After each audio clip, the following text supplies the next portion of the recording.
fuerza política que se llama Partido Libertario del Uruguay, que ya fue presentado ante la Corte Electoral y está justamente en línea con nosotros Nahuel Esperanza, vicepresidente del Partido Libertario del Uruguay. Bienvenido, Nahuel, ¿cómo te va? Hola, buen día, ¿cómo andan? ¿Todo bien? Todo bien. Muy bien. Yo ando bien, por suerte. Bueno, ¿cuál es la historia de este Partido Libertario del Uruguay? ¿Cómo arrancó? ¿Fue de qué grupo salió? ¿De dónde arrancó esto? Bien, mira, te comento un poco.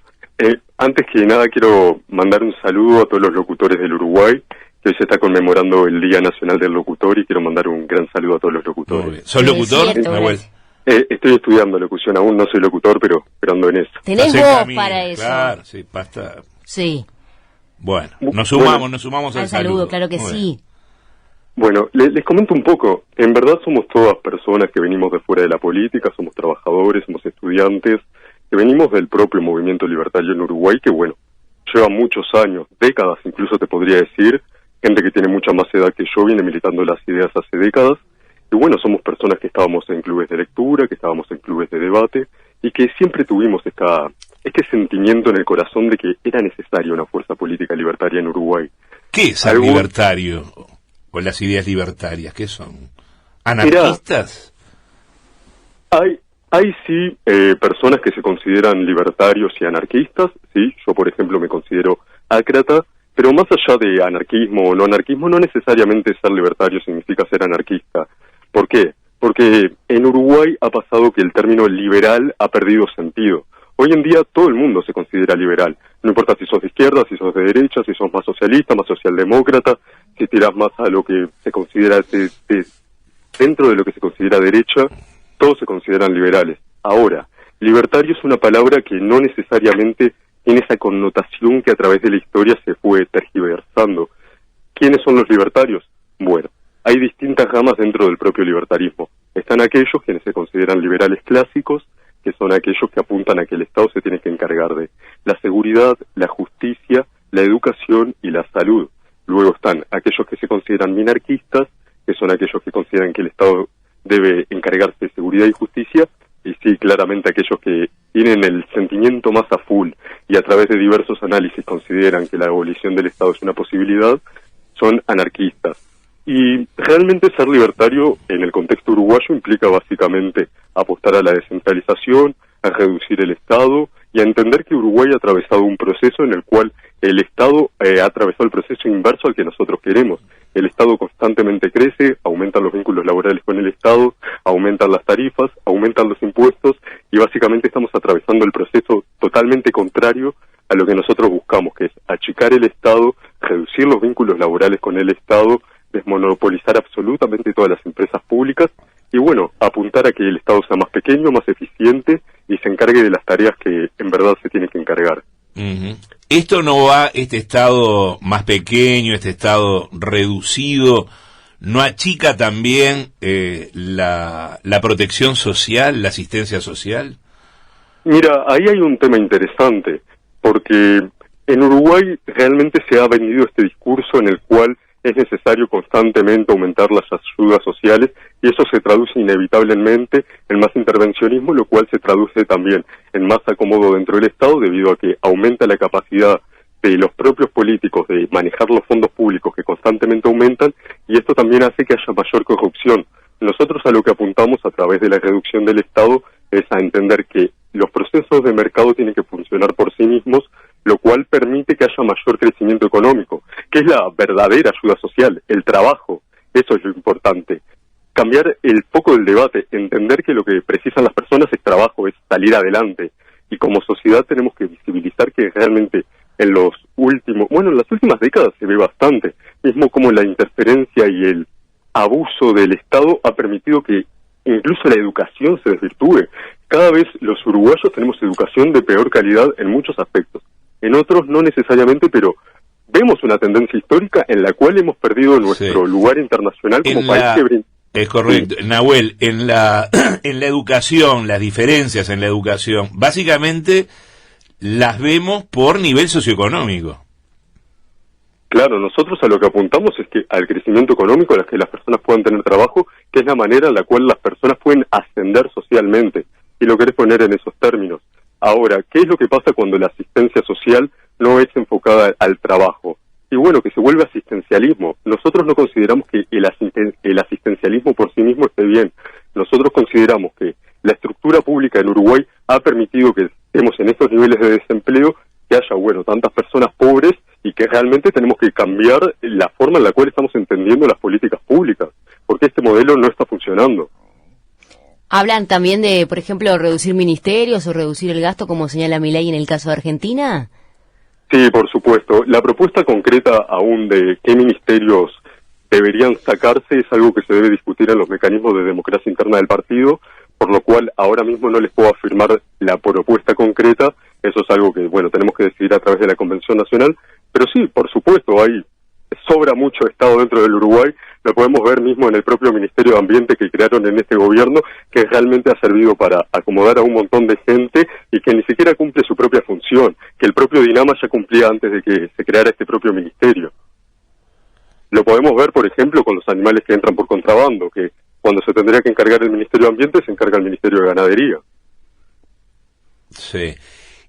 Hablabas también respecto de las empresas públicas de desmonopolizarlas. Sí, absolutamente todas. Nosotros estamos a favor de que, bueno, nosotros entendemos que las empresas públicas funcionan de manera más eficiente a través de la competencia y que es necesario que todas las empresas del Estado que compitan con el sector privado, que no puede ser que una empresa pública se endeude, maneje el dinero de nuestros impuestos a través de transferencias discrecionales y se mantengan en déficit o no compitan o nos impongan a nosotros los consumidores que tenemos que comprarle sí o sí a una única empresa monopólica, como es UTE, como es ANCAP o como es SOCE.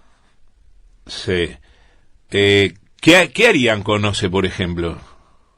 Bueno, nosotros apuntamos, como te digo, a la desmonopolización. En primer caso, que OCE permita competir. Obviamente hay un contexto uruguayo en el cual OCE no se va a poder a competir de un día para el otro. Está todo el tema de la sanidad, de las cañerías. Es un tema que, bueno, va a llevar evidentemente una evolución histórica que tenemos que atravesar. Incluso puede tardar décadas, pero sí nosotros apostamos a la desmonopolización y que, bueno, el mercado empiece a competir. Permitir la apertura al mundo al final del día es algo de lo que se llenaban la boca en campaña los que ahora son gobierno y que, bueno, nos mintieron. Hablan también, por ejemplo, en sus principios de la transparencia y de terminar con la corrupción. Claro, totalmente. Nosotros consideramos que es necesario hacer auditorías en todo el Estado. Nosotros estamos en contra también de los contratos secretos y nosotros abogamos por la transparencia, bueno, como mecanismo por el cual nosotros los ciudadanos podemos saber qué están haciendo los gobernantes, porque hay una realidad en Uruguay. Mira, te lo explico de esta manera. ¿Qué es lo que sucede cuando aumenta el gasto público, aumentan las transferencias discrecionales de dinero y en un único ente se concentran cada vez más empleados? Bueno, en este caso son los empleados públicos. Sucede que para la propia política es mucho más fácil generar transferencias discrecionales a sus amigos, a crear nuevos asesores, contratar nuevos asesores a través de transferencias directas, hacer crecer el nivel del gasto público y son ellos mismos los que levantan la mano para aumentarnos los impuestos a nosotros y sigue el circo, sigue la ruletita y todos nosotros nos seguimos jodiendo mientras los políticos siguen de fiesta. ¿Ustedes perciben que en Uruguay hay una casta política? Mira, el término casta, eso cada uno lo maneja distinto. Hay personas en el partido que a lo mejor sí identifican que hay una casta política en Uruguay. Hay políticos que están hace mucho en el poder, que se mantienen durante décadas, entran en el Parlamento siendo jóvenes y se mantienen ahí para siempre. Bueno, nuestro presidente Luis Lacalle Pou nunca trabajó en el sector privado. Es una evidencia total de esto que menciona. Yo personalmente no manejo el término casta, me parece que no es el más adecuado porque, castas es una forma de organización social que, por ejemplo, tiene la cultura hindú, pero entendiendo que hay que hay muchos políticos acomodados en nuestro poder y una estructura la cual mantiene que ellos se protejan entre sí dentro del Partido Nacional, dentro del Frente Amplio, dentro del Partido Colorado y como se ha mostrado también dentro del Cabildo Abierto, en ese sentido sí podemos hablar de casta. ¿Qué relación tienen con Argentina? ¿Hay estado en contacto con el Partido Libertario de Argentina? Sí, por supuesto. Todas las personas que estamos en el movimiento libertario estamos en contacto entre nosotros. Hay que entender que no es una cuestión política. Los libertarios siempre estuvimos ahí. Es una cuestión de que ahora, como Milei logró dar la lucha política, empezamos a ser escuchados, empezaron a escuchar nuestras ideas, empezó a prestar atención a, por ejemplo, los fundamentos de la Escuela Austriaca de Economía, que siempre ha sido ninguneada históricamente, y sí, como libertarios, de hecho, uno de los miembros de nuestro partido, que se llama Sergio, fue quien trajo a Milei a Uruguay cuando vino a hablar a unas conferencias y todo. Sí, tenemos contacto fluido. Yo tengo muchos amigos en Argentina y que también están en La Libertad Avanza. Bien, ¿qué propuestas o qué ideas manejan en torno a la seguridad, que es una problemática muy actual en el país? Bien, reitero que esto se tiene que decidir a través de los mecanismos de democracia interna del partido, las propuestas concretas. Lo que sí nosotros abogamos a la descentralización, a entender que los vecinos tienen un rol fundamental a la hora de entender cuáles son las problemáticas de cada barrio, de cada zona, y dar prioridad, bueno, a los centros comunales y a que los vecinos tengan capacidad de poder comunicar las problemáticas que ellos están teniendo, que nosotros consideramos que actualmente, con el modelo que estamos teniendo, las comisarías no están cumpliendo ese rol de escuchar al vecino. También esto es una cuestión que no es solo un trabajo del propio Ministerio del Interior, también tiene que haber un rol activo de las intendencias. Nosotros consideramos que tiene que cambiar el marco normativo uruguayo para que las alcaldías tengan también más importancia, y nosotros también apuntamos a evidenciar el problema de la droga en Uruguay, que el problema del narcotráfico. ¿Por qué es que existe el narcotráfico en Uruguay? Hay una cuestión histórica que en el año 70 los gobiernos uruguayos aceptaron los acuerdos de La Haya, todo lo que fue la doctrina Nixon, que permitió lo que fue la prohibición de las drogas. Nosotros a lo que abogamos es atravesar un proceso de liberalización por el cual, bueno, sacarle del mercado al narcotráfico, pero sacárselo en serio. Mira, les pongo un ejemplo. Actualmente tenemos la ley 19.172, que es la que regula el cannabis en Uruguay. Sí. Supuestamente, cuando se iba a legalizar el cannabis, era para sacarle el mercado a los narcotraficantes. ¿Pero qué sucedió? La ley que sacaron no fue una ley de liberalización del cannabis. Fue una ley por la cual se monopolizó el producto, se distribuyó a través de las regulaciones del propio Estado, y a las personas que saben en verdad del producto, que son las personas que trabajan en clubes canábicos, se les prohibió vender a minoristas. Se les obliga a que tenés que pagar una cuota de socio, y realmente, o sea, no, el producto que es de buena calidad no puede competir con el mercado negro, y por eso seguimos teniendo un montón de bocas en las que se sigue vendiendo marihuana. Por eso vos vas por cualquier plaza y podés ver un montón de gente, o sea, bueno, sabemos cómo es Montevideo, o sea, vas por el 18 de julio en Jatito y ves un montón de gente vendiendo. O sea, las cosas están como están por malas políticas públicas y por mentirle a la gente. Por ejemplo, el cannabis no se liberalizó ni se despenalizó, simplemente se monopolizó y se regularizó. Sí, así fue, efectivamente. ¿Cuál es la percepción que tienen de la actual administración, Nahuel? Nosotros consideramos que es el mantenerse en la cómoda, el quedarse en hacer un poquitito lo suficiente como para que la gente no se queje mucho y seguir acomodando gente dentro del Estado. Sabemos cómo es el amiguismo de todas las intendencias blancas en el interior, y así como sabemos que, como también fue en el pasado el amiguismo del Frente Amplio, y como sabemos que es el amiguismo del Frente Amplio acá en Montevideo. Nosotros entendemos que este gobierno es simplemente un gobierno careta, por así decirlo, que realmente nos representa, al menos nuestros intereses no los representan lo más mínimo, y nosotros nos preguntamos de qué representan los intereses, porque no tiene pensamiento, no defiende ninguna corriente de pensamiento, no son liberales, tampoco son socialistas exactamente, se mantienen en una suerte de socialdemocracia tergiversada que no se entiende bien. Ahora tenemos a los dos candidatos, aparente nuevos dos candidatos de lo que va a ser este gobierno, Laura Raffo y Álvaro Delgado. Los dos apuntan al centro absoluto. Y no te proponen nada nuevo, no te proponen nada innovador, quieren quedarse con este sistema. Y nosotros queremos cambiarlo. ¿Ustedes se van a presentar a las elecciones próximas? Sí, vamos a competir el año que viene. Van a competir. ¿Tienen candidato o candidata? No, aún no se ha decidido el candidato, eso se va a decidir en las elecciones internas de junio. ¿Y ya hay algún perfil que entiendan que podría presentarse? Eso es algo que, disculpen que aún no es el momento, lo estamos discutiendo internamente. ¿Cuántas personas integran hoy el movimiento? Mira, es complicado decirlo, estamos empezando a tener algunas reuniones en Montevideo, Maldonado, Salto y Rivera. Podría decir que son algunas cientos de personas, pero no lo sabemos bien porque en redes son miles, pero algunas cientos diría. Claro. ¿Y qué, digamos, de acá al año que viene, a las internas del año que viene, qué estrategia van a desarrollar? ¿Cómo se van a mover, Nahuel? Mira, nosotros somos un movimiento, como digo, autoorganizado, que hemos hecho todo a pulmón, estamos creciendo de a poquito, pasito a pasito, hicimos todo lo que fue la juntada de firmas, hicimos una carta de principios que es única en la historia de nuestro país, con 39 hojas en la cual definimos todo lo que va a ser nuestro accionar político. Ningún otro partido tiene una carta de principios tan clara como la nuestra, en su momento fundacional y presentado a la Corte Electoral, y nosotros realmente a lo que apostamos es a que la ciudadanía uruguaya entienda que hay que hacer las cosas distinto, y vamos a poner todo nuestro esfuerzo y todo de nosotros, bueno, para llegar a la gente, para empezar a trabajar en líneas programáticas antes de las internas, para poder presentarle a la ciudadanía cuál es el modelo de país al que nosotros estamos apuntando, y posterior a las internas, a través de los mecanismos de democracia interna del partido, bueno, presentar el programa del partido, que queremos que sea un programa serio, detallado, con propuestas económicas bien explicadas, y que, bueno, quede claro qué es lo que proponemos nosotros, porque también es una realidad que yo en las elecciones pasadas me leí los programas de todos los partidos, porque, bueno, o sea, creo que es necesario, creo que es un acto de civismo. Debería ocurrir, sí, en todos los casos. Lamentablemente claro, no es lo que ocurre. Y muchos programas son 12 hojas, 15 hojas, parecía que nos estuvieran tomando el pelo. Nosotros queremos hacer la política de una manera bastante distinta, y bueno, vamos a ver de empezar a salir a ferias, capaz que repartir volantes, andar con las banderas, y que bueno, la gente nos vea y conozca nuestras ideas. ¿Cómo se posicionan ante eutanasia y aborto, que está allí en los principios?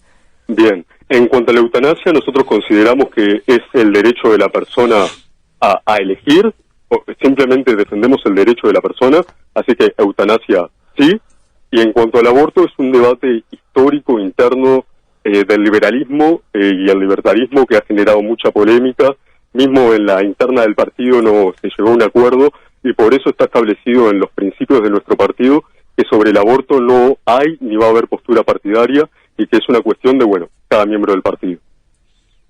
Bien. Claro. La carta de principios, después hay que transformarla en programa de gobierno, que es lo que vendrá después, decías tú, claro, con los mecanismos internos del partido. Claro, totalmente, y además lo que tiene esta carta de principios, a mí que me interesa mucho trabajar en lo que es la Comisión de Ética del partido, es que va a servir como mecanismo de contralor interno para controlar a los futuros políticos del partido.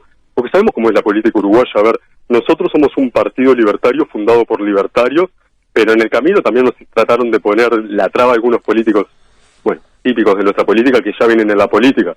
Así que a través de nuestra Comisión de Ética vamos a, esforzarnos, vamos a trabajar y vamos a tratar de que, bueno, se cumplan nuestros principios a rajatabla, porque es por lo que armamos el partido y por lo que la gente quiere un partido libertario, para que no haya políticos chantas como hay siempre. Sí. Otros temas que se van a juntar con la elección nacional, que ya está, bueno, ustedes salen a juntar firmas, hay muchos juntando firmas, está la recolección de firmas del PIT-CNT, está la recolección de firmas de Cabildo Abierto, entre otras. ¿Han fijado o van a fijar posturas sobre estas propuestas de consulta popular? En realidad no hemos hecho declaraciones públicas, pero como libertarios es bastante obvio. El tema de interferir en lo que es la deuda que propone Cabildo Abierto es un delirio que te destruye la economía, no podés manejar las tasas de interés así, y la propuesta del PIT-CNT es todo lo contrario de lo que nosotros abogamos. Nosotros abogamos a entender que el sistema previsional no se maneja por mecanismos de competencia, ni tampoco tenemos nosotros libertad para poder elegir. Por ejemplo, te pongo mi ejemplo personal. A mí me encantaría poder manejar mi jubilación a través de modelos criptográficos y de blockchain, porque no confío en lo más mínimo en este gobierno, no confío en lo más mínimo en lo que han hecho con el BPS y en cómo están tomando deuda constantemente. Ahora, no puedo. Y si elijo, por ejemplo, irme a una FAB y digo, bueno, al menos me quedo con una FAB que pueda invertir en el exterior, invertir en acciones y bueno, y manejar tasas interesantes de interés, tampoco. ¿Por qué? Porque las AFAP están hiperreguladas. O sea, el PIT-CNT propone todo lo contrario a lo que queremos nosotros, que es la liberalización y darle el poder a cada uno de los trabajadores de elegir con qué sistema quiere jubilarse. El PIT-CNT lo que quiere imponer es que todo esté en el Estado y obligarnos a hacer lo que ellos digan. Es lo contrario a lo que nosotros queremos. Sí, bueno, tienen la propuesta para la consulta popular. Después el pueblo decidirá. Y bueno, yo soy pueblo y yo estoy en contra. No, claro. Claro. Bien, es decir que con la consulta de Cabildo en contra, la consulta del PIT-CNT en contra también. Sí, también. No estamos de acuerdo en lo más mínimo. Son propuestas que no le van a solucionar la vida a nadie. Es más, la van a empeorar. ¿Cómo has visto la reforma educativa que se ha puesto en marcha, que ha sido otro de las grandes reformas del gobierno? Claro, nosotros consideramos que no hay verdadera voluntad política de cambio. La reforma educativa, por más de que pueda tener alguna cosa buena, es prácticamente una reformita, no se plantea una verdadera reforma de la estructura del Estado, ni algo por lo cual se va a mejorar la educación de las futuras generaciones de uruguayos para apostar a competir con el mundo, para apostar a competir con la educación europea, para apostar a competir con los asiáticos. No, es una reformita que nos mantiene más o menos igual, mientras hay un montón de gurises, los cuales van a la escuela solo para comer y tampoco ni siquiera tienen una buena educación, llegan al 5º año de escuela y no saben bien las tablas, luego tenés un montón de... O sea, por ejemplo, todo lo que es economía, todo lo que es ciencia política, en lo que es liceo, en lo que es universidad, todo tiene una clara tendencia al keynesianismo o al socialismo, no hay una objetividad a la hora de aprender, y nosotros entendemos que, bueno, esta reforma no es suficiente, es una reformita, es un parche, y es más, incluso ha sacado horas docentes, o sea, es una reforma que no tiene mucho sentido. Nosotros consideramos que no tiene ni pies ni cabeza. Ahora, no voy a tener el ego de decir que soy la persona más adecuada para hablar de la reforma educativa, pero como te digo, es una reformita, es un parche. Bien, y respecto de las otras grandes leyes sobre las cuales se ha ido solidificando el gobierno, la LUC, por ejemplo, ¿qué actitud tuvieron en aquel momento? ¿Apoyaron la LUC? ¿Fueron por el referéndum? No hubo una postura partidaria al respecto. Hay personas dentro del partido que han considerado que la LUC no fue el camino por un tema de darle más capacidad. ¿Conoce la canción del Molotov de si le das más poder al poder, más duro te van a venir a...? Sí. Bueno, eso. Yo, por ejemplo, en su momento sí firmé la LUC y apoyé. Sin embargo, viendo la evidencia y viendo la realidad uruguaya, considero que no fue el camino para nada. Hay que apuntar a reformas más serias y también a evidenciar que no puede ser que, por ejemplo, Heber sea un ministro del Interior. No tiene voluntad de cambio y ha sido un desastre. Así que, bueno, en ese sentido, lo que planteo es que, la LUC, hay personas en el partido que estuvieron a favor y personas que no. Bien. Bueno, ¿Se reúnen semanalmente? Sí. ¿Cómo se organizan en ese sentido? Sí, como les decía, nos estamos reuniendo principalmente en Montevideo. Hay personas en Maldonado que también se están reuniendo, en Salto y en Rivera. Luego en los otros departamentos andamos un poquito más flojos. Hay personas, sí, pero está costando más lo que es la militancia. Como digo, es un proceso muy orgánico que, lo estamos llevando a cabo todos nosotros. Todo lo que es difusión ha sido a pulmón. No tenemos ningún tipo de financiamiento, pero de a poquito vamos difundiendo nuestras ideas. Es el trabajito del día a día. Claro. ¿Cómo ven ustedes a Milei en Uruguay? O la percepción que se tiene en Uruguay de Javier Milei. Creo que hay muchos uruguayos que se sienten identificados con el discurso de Javier Milei y también que lo pueden comparar con nuestra realidad. ¿Por qué? Porque hay una política tradicional uruguaya la cual se ha atornillado al poder y que no ha solucionado los problemas de nadie.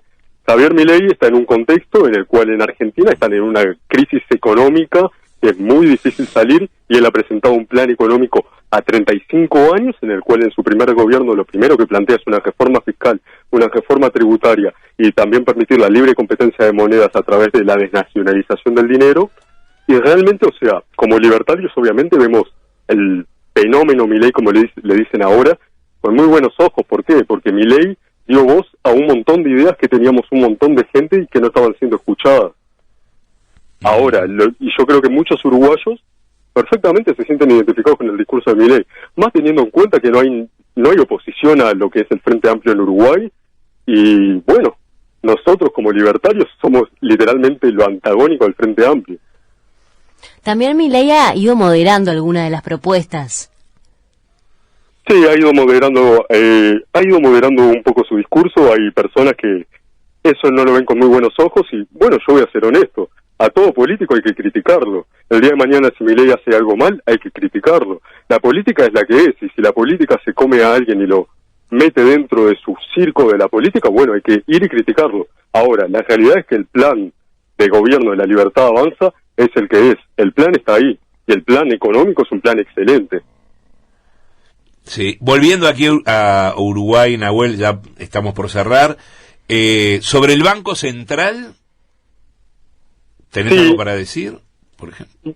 Bueno, en Uruguay, si vemos la evolución histórica del Banco Central, de hecho con la propia creación del Banco Central, ahora mismo no tengo los números acá, pero lo pueden buscar en internet mismo, se puede ver cómo la inflación de Uruguay se ha disparado. También históricamente Uruguay ha tenido números altos de inflación, no somos un país con baja inflación. Por ejemplo, solo en el siglo XXI hemos sido en promedio el cuarto país con más inflación, atrás de Venezuela, que tiene un disparate de inflación, Argentina también, después Haití, y después estuvimos nosotros, que promediamos todo lo que ha sido el siglo XXI, aproximadamente un 10% de inflación. Y ahora, por ejemplo, este gobierno está festejando que hay 4, algo por ciento de inflación, pero en los anteriores años nunca cumplieron con las proyecciones inflacionarias, que además las proyecciones inflacionarias estaban entre el 3 y el 6% y tampoco las cumplieron, y que ya de por sí que se te devalúe el sueldo un 3 o un 6% es una locura para nosotros. Por tanto, sí, nosotros consideramos que hay que remirar profundamente todo lo que es la política monetaria y fiscal de Uruguay y el rol que está cumpliendo el Banco Central uruguayo y, bueno, la propia carta orgánica que tenga el Banco Central uruguayo y la propia estructura para que Uruguay no sea posible que tenga una inflación de más del 2%, lo cual ya de por sí es una inflación alta, porque que se te devalúe el sueldo es un crimen y nosotros consideramos que la inflación es un robo y es un impuesto camuflado. Nunca se habla de que la inflación es un impuesto, porque es lo que es. Cuando el Banco Central lo que hace es tomar deuda y para poder financiar la deuda emite dinero, lo que está haciendo realmente es bajarnos el sueldo a todos nosotros. Bien. Nahuel Esperanza, vicepresidente del Partido Libertario del Uruguay, gracias por este contacto. Muchas gracias a ustedes, bueno, que tengan un lindo día. Lo mismo, buena jornada. Un saludo.